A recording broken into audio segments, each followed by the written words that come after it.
Hello guys කොහොමද ඔයාලට මන් දාපු පළවෙනි වීඩියෝ එකට හිතුවට වැඩිය මාර හොඳ ප්‍රතිචාර ගොඩක් තිබ්බ හින්දා මම මේ දෙවෙනි වීඩියෝ එකත් ඔයාලට ගොඩක් ඉන්ට්‍රස්ටිං ටොපික් එකක් අරන් ආවා. ඒ තමයි අපි කොහොමද හරියටම ජොබ් ඉන්ටර්විව් එකක් ගොඩ දාගන්නේ කියලා. අපි හොයාගත්ත ජොබ් රෝල් එක අපි හරියටම ගොඩ දාගෙන මේ ජොබ් එක අපි අතට ගන්නෙ කොහොමද කියලා. ඔයා ජොබ් ඉන්ටර්විව් එකට යනවා නම් අඩුම දවස් 4ක් 5කටවත් කලින් ඔයා මේකට get ready වෙන්න ඕන. හැබැයි ඉන්ටර්විව් එකට කලින් දවස තමයි ඔයාට ගොඩක්ම වැදගත් වෙන්නේ. මෙතනදී මම ඔයාට කියන්න උත්සාහ කරන ටිකක් වැදගත් දෙයක් තමයි ඔයාගේ බාහිර පෙනුම. අපි ඩිග්‍රී, ඩොක්ටර්ස්, මාස්ටර්ස් මොනවා තිබුණත් අපිට මොන ක්වොලිෆිකේෂන්ස් තිබුණත් මිනිස්සෙක් ඉස්සලාම අපිව මනින්න ගන්න අපේ ෆස්ට් ඉම්ප්‍රෙෂන් එකෙන්. ඒ කියන්නේ අපේ පළවෙනිට අපිව දකින්න බාහිර පෙනුමෙන්. ඉතින් එදාටත් ඔයා හරිම ලස්සනට පිළිවෙලට ඉන්න ඕනේ. විශේෂයෙන් ඔයා ගෑනු ළමයෙක් නම් ගොඩක් තද වර්ණක නැති, ඔයාගේ මූණේ, ඔයාගේ හිනාවේ තියෙන ස්වභාවික ලස්සන ටිකක් එන්හෑන්ස් වෙන පොඩි සිම්පල් මේකප් එකක් දාගන්න. විශේෂම දේ අපේ හිසකෙස් ඉක්මනටම අවුල් වෙනවනේ. ඉතින් මේ දේවල් කොණ්ඩේ අවුල් වෙන්නේ නැති වෙන්න ගැට ගහගන්න. සුදු පැහැයට හුරු ඇඳුමක් අඳින්න. ලා පාට ඇඳුමක් තමයි ගොඩක් මම නම් රෙකමන්ඩ් කරන්නේ සුදු පාට. ඒ වගේම ඔයා බෝයි කෙනෙක් නම් ඔයා සුදු ෂර්ට් එකක් කළු කලිසමක් වගේ අදින්න. ඉතින් ෆැෂනබල් හෙයාර් ස්ටයිල් වලට යනවට වැඩිය ඔයා ස්මාර්ට් හෙයාර් ස්ටයිල් එකක් පාවිච්චි කරනවා නම් ඒක ගොඩාක් ගැලපෙනවා. මේ ෆස්ට් ඉම්ප්‍රෙෂන් එකෙන් අපි හොඳයි කියලා තේරුණාට පස්සේ එයාලගේ හිතේ වැඩ කරන්න ගන්නවා අපි මේ ජොබ් එකට ගැලපෙනවා. අපි මෙයාට අවස්ථාවක් දීලා බලන්න ඕනේ. මෙයා හොඳ කෙනෙක් වෙන්න පුළුවන් වගේ දෙයක්.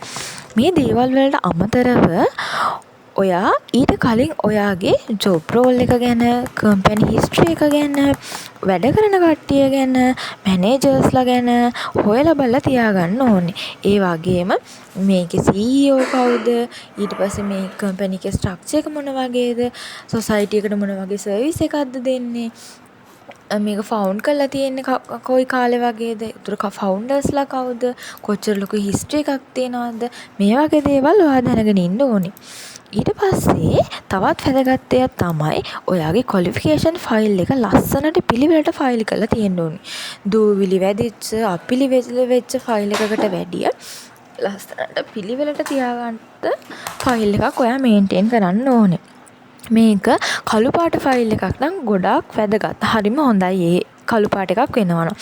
මේ ડોකියුමන්ට් එක ෆයිල් කරනකොට ඔයාට තියෙන වැඩිම ක්වොලිෆිකේෂන්ස් එකේ ඉඳන් අඩුම ක්වොලිෆිකේෂන්ස් එක දක්වා තමයි මේක ෆයිල් කරගන්න ඕන. ඊට පස්සේ ඔයාට පුළුවන් මිරර් එක ඉස්සරහට ගිහින් අහන්න පුළුවන් කොමන් ක්වෙස්චන්ස් වලට රෙඩි වෙන්න. සාමාන්‍යයෙන් අපි දන්නවනේ මොන ඉන්ටර්විව් එකකට ගියත් ඔයාගෙන් අහනවා introduce yourself ඔය වගේ ප්‍රශ්න. එතකොට මේ වගේ common questions වලට ඔයා mirror එකක් ගාවට ගිහිල්ලා එහෙම නැත්නම් ඔයාගේ phone එකේ cam එක on කරගෙන cam එකත් එක්ක ඊට පස්සේ නැත්නම් AI එකත් එක්ක මේ වගේ කතා කරලා ඔයාගේ මේ කතා බහ ඔයාට ගොඩනගා ගන්න පුළුවන්. අනෙක් වැදගත් දේ තමයි ඔයාට තියෙනුනේ කොන්ෆිඩන්ට් එකක්. මොන දේ ඇහුවත් කොන්ද කෙලින් තියාගෙන මූණ දිහා බලාගෙන කෙලින් උත්තරයක් දෙන්න තරම් ඔයා කොන්ෆිඩන්ට් වෙන්නම ඕන. ඕන දෙයකට එයා අහන ඕනම දෙයකට ඔයා හරියටම එක්සැක්ට් උත්තරේ දැනගන්න ඕනේ කියලා දෙයක් නැහැ.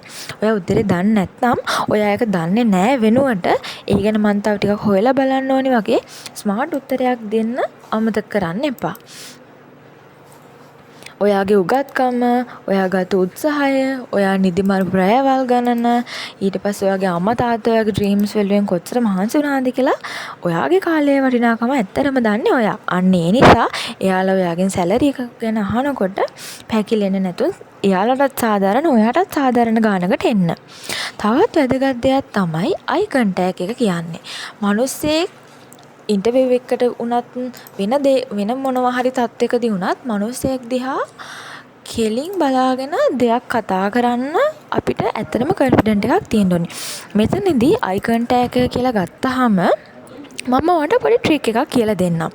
එක පාරටම මිනිස්සෙක්ගේ මූණ දිහා එක එල්ලේ බලාගෙන ඉන්න එක ඒ අදාළ පුද්ගලයාට අපහසුතාවයක් වෙන්න පුළුවන්. ඒ හින්දා world famous method එකක් තියෙනවා triangle eye contact කියලා. ඒකෙදි කරන්න තියෙන්නේ හරිම සිම්පල් දෙයක්. ඔයා කරන්න ඕන දේ මෙන්න මේකයි.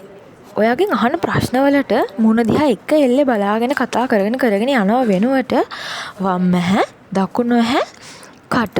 ආයෙමත් වම් ඇහැ, දකුණු ඇහැ, කට. මේ වගේ මුහුණ දිහා ත්‍රිකෝණාකාර විදිහට මාරු කර බලන්න. බලාගෙන සාමාන්‍යයෙන් කෙලින් කොන්ද තියාගෙන කතා කරන්න. මේ මෙතඩ් එක ගොඩාක් සක්සස්ෆුල් මෙතඩ් එකක්. ඔයත් කරලා බලන්න අනිවාර්යයෙන්ම සාර්ථක වෙයි. අනික් දේ තමයි එක දිගට ගිරේක් වගේ කියාගෙන යනවට වඩා විනාඩියක් අරගෙන මේ අහන්නේ මොකද්ද කියන එක ඔලුවට දාගෙන ස්මාර්ට් විදිහට උත්තරයක් දෙන්න. පුළුවන් වෙලාවට මූණේ මෘදු සිනහවක් තියාගන්න. කොතනකදීවත් ඔයා ෆේල් ඔයාට බෑ මට බෑ මේක මට හරියන්නේ නැහැ කියලා වගේ දේවල් ඔයාගේ හිතට දාගන්න එපා. ඔයා අනිවාර්යයෙන්ම ඔයාගොල්ලෝට දාගන්න ඕනේ දේ මෙතනට ගැලපෙනම කෙනා මම. ක්වොලිෆිකේෂන්ස් වැඩිම කෙනා මට. කවුරු මට නෑ කිව්වත් බෑ කිව්වත් මේ දේ මම කරන්නම ඕනි කියන දේ ඔයා ඔලුවට දාගන්න. ඇත්තටම ඔයා දක්ෂ කෙනෙක් නෙවෙයි. මේ බින්දුවේ ඉඳන් පටන්ගෙන ලෝකෙ දිනපු මිනිස්සු ඕන තරම් ඉන්නවා. ඉතින් ඔයාත් උත්සාහ කරලා බලන්න. වීඩියෝ එක වටිනවා කියලා හිතනවා නම් ඔයාට දැනෙන වෙන ප්‍රශ්න මොනවා හරි තියෙනවා නම් කමෙන්ට් එකක් දාන්න, ලයික් එකක් දාන්න අමතක කරන්න එපා. එහෙනම් අදට ගිහින් එන්න. සතුටින් පරිස්සමෙන් ඉන්න.